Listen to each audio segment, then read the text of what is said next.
Hello. We are back with another edition of Deuteronomy.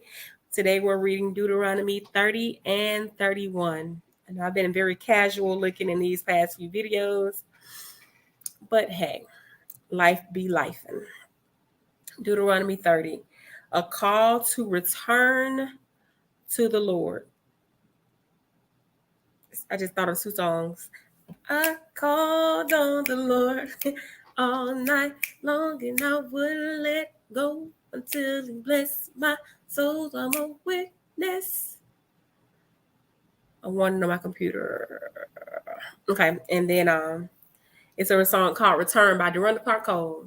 Return, my sister and my brother, come on home. God is not mad at you, don't be misled.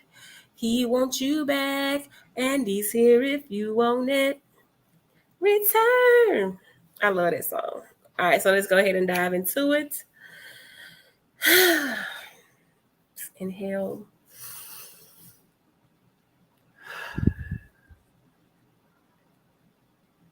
Verse 1.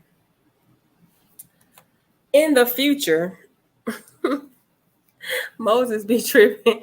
In the future, when you experience all these blessings and curses I have listed for you, and when you are living among the nations to which the Lord your God has exiled you, take to heart all these instructions.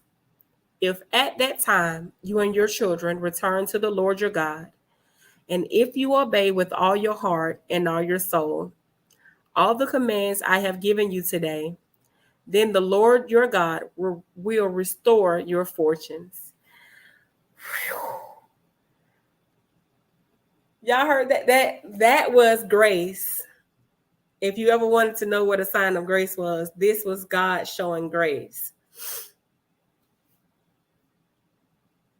Because he said, verse 2, if at that time you and your children return to the Lord, if you return to the Lord your God, and if you obey with all your heart and all your soul all the commands I have given you today, then the Lord your God will restore your fortunes.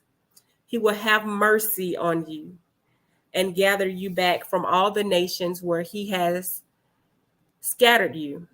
Even though you are banished to the ends of the earth, the Lord your God will gather you from there and bring you back again. The Lord your God will return you to the land that belonged to your ancestors, and you will possess that land again. Then he will make you even more prosperous and numerous than your ancestors. The Lord your God will change your heart and the hearts of all your descendants, so that you will love him with all your heart and soul, and so you may live. The Lord your God will inflict all these curses on your enemies and on those who hate and persecute you. Then you will again obey to the Lord and keep all his commands that I am giving you today. The Lord your God will then make you successful in everything you do. He will give you many children and numerous livestock, and he will cause your fields to produce abundant harvest, for the land will again delight in being good to you, as he was to your ancestors. The Lord your God will delight in you if you obey his voice and keep the commands and decrees written in this book of instruction. And if you return to the Lord your God with all your heart and all your soul. The choice of life or death. Verse 11. This command I am giving you today is not too difficult for you, and it is not beyond your reach. It is not kept in heaven, so distant that you must ask, who will go up to heaven and bring it down so we can hear it and obey? It is not kept beyond the sea, so far away that you must ask, who will cross the sea to bring it to us so we can hear it and obey? No, the message is very close at hand, and it is on your lips and in your heart, so that you can obey it. Now listen, today I'm giving you a choice between life and death, between prosperity and disaster. For I command you to this day to love the Lord your God and to keep his commands, decrees, and regulations by walking in his ways. If you do this, you will live and multiply, and the Lord your God will bless you in the land you are about to enter and occupy. But if your heart turns away and you refuse to listen, and if you are drawn away to serve and worship other gods, then I will warn you now that you will certainly be destroyed.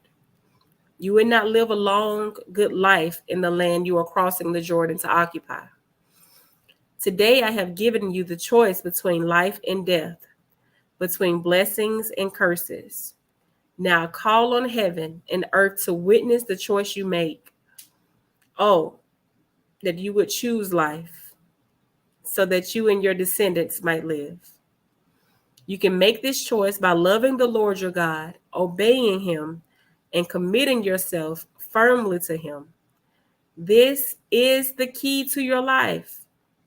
And if you love and obey the Lord, you will live long in the land the Lord swore to give your ancestors, Abraham, Isaac, and Jacob. I love that. That was chapter 30. Let's go on into Deuteronomy 31.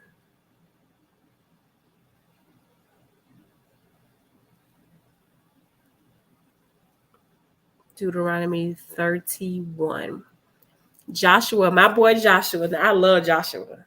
Uncle Moses and my cousin Joshua. No relation, but Joshua becomes Israel's leader. Oh, you guys.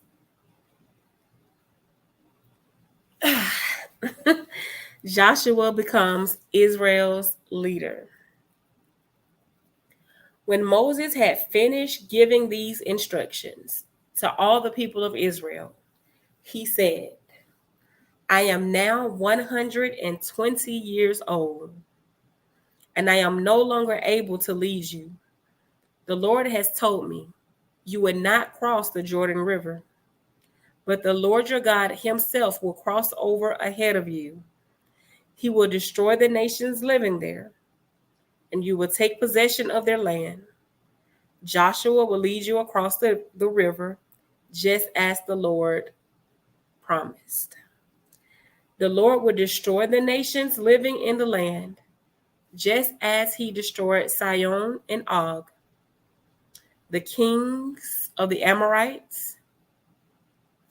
Sihon and Og, the king of the Amorites. The Lord will hand over to you the people who live there, and you must deal with them as I have commanded you. So be strong and courageous. Here you go again. Do not be afraid, and do not panic before them. For the Lord your God will personally go ahead of you. He will neither fail you nor abandon you. Then Moses called for Joshua, and as all Israel watched, he said to him, be strong. I could just see Moses talking to Joshua like, listen, son, be strong and courageous, for you will lead these people into the land that the Lord swore to their ancestors, and he will give them. You are the one who will divide it among them as their grants of land. Do not be afraid or discouraged, for the Lord will personally go ahead of you. He will be with you. He will neither fail you nor abandon you. Some of your word may say leave you or forsake you. Public reading of the book of instruction. So Moses, verse 9, wrote this entire body of instructions in a book and gave it to the priests who carried the ark of the covenant, the ark of the Lord's covenant, and to the elders of Israel. Then Moses gave them this command. at the end of every 7th year, the year of release during the Festival of Shelters. You must read this book of instruction to all the people of Israel when they assemble before the Lord your God at the place he chooses. Call them all together, men, women, children, and the foreigners living in your towns, so they may hear this book of instruction and learn to fear the Lord your God and carefully obey all the terms of these instructions. Do this so that your children who have not known these instructions will hear them and will learn to fear the Lord your God. Do this as long as you live in the land you are crossing the Jordan to occupy. Israel's disobedience predicted. Then the Lord said to Moses, "The time has come for you to die. Call Joshua and present yourselves at the tabernacle, so that I may commission him there." So Moses and Joshua went and presented themselves at the tabernacle. And the Lord appeared to them. The Lord appeared to them in a pillar of cloud that stood at the entrance, that sacred tent. It stood at the entrance to the sacred tent. The Lord said to Moses, "You are about to die and join your ancestors. After you are gone, these people will begin to worship foreign gods." See, God already, he already knew. He said, we gave them all them instructions, and I already know what they're about to do. Verse 16 says, the Lord said to Moses, "You are about to die and join your ancestors. After you are gone, these people will begin to worship foreign gods, the gods of the land where they are going. They will abandon me and break my covenant that I have made with them. Then my anger will blaze forth against them. I will abandon them, hiding my face from them, and they will be devoured. Terrible trouble will come down on them. And on that day, they will say, 'These disasters have come down on us because God is no longer among us.' At that time, I will hide my face from them on account of all the evil they commit by worshiping other gods." So write down the words of this song and teach it to the people of Israel.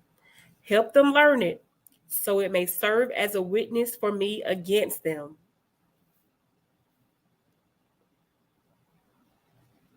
Pause for reaction.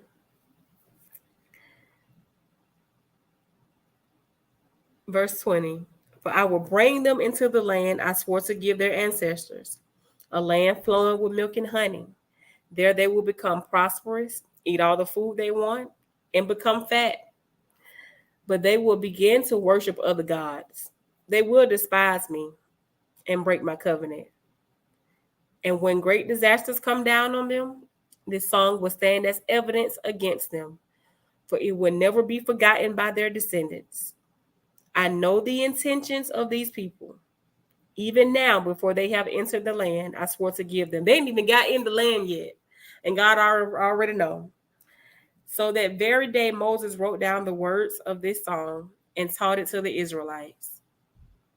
Then the Lord commissioned Joshua, son of Nun, with these words: "Be strong and courageous, for you must bring the people of Israel into the land I swore to give them. I will be with you."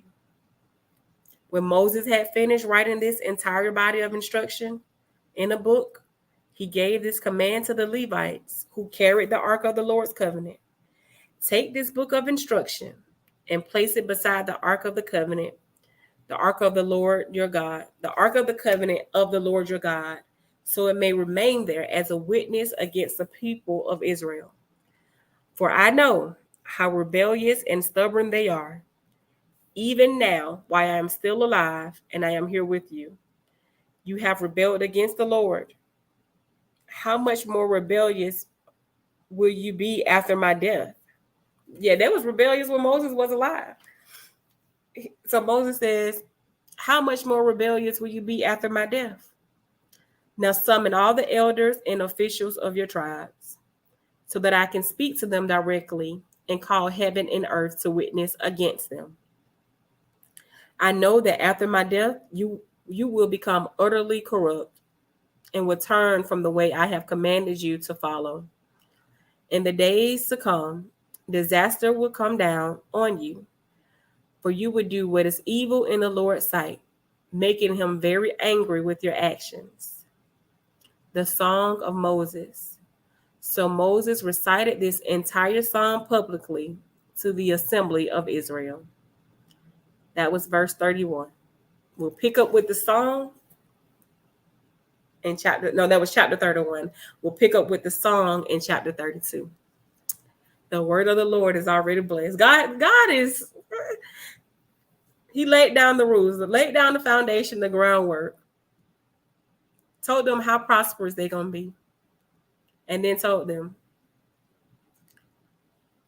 that you going to turn against me. He already knew it. That's just like humans. He know his people, y'all. All right, we'll pick up tomorrow with chapter 32. Have a good one.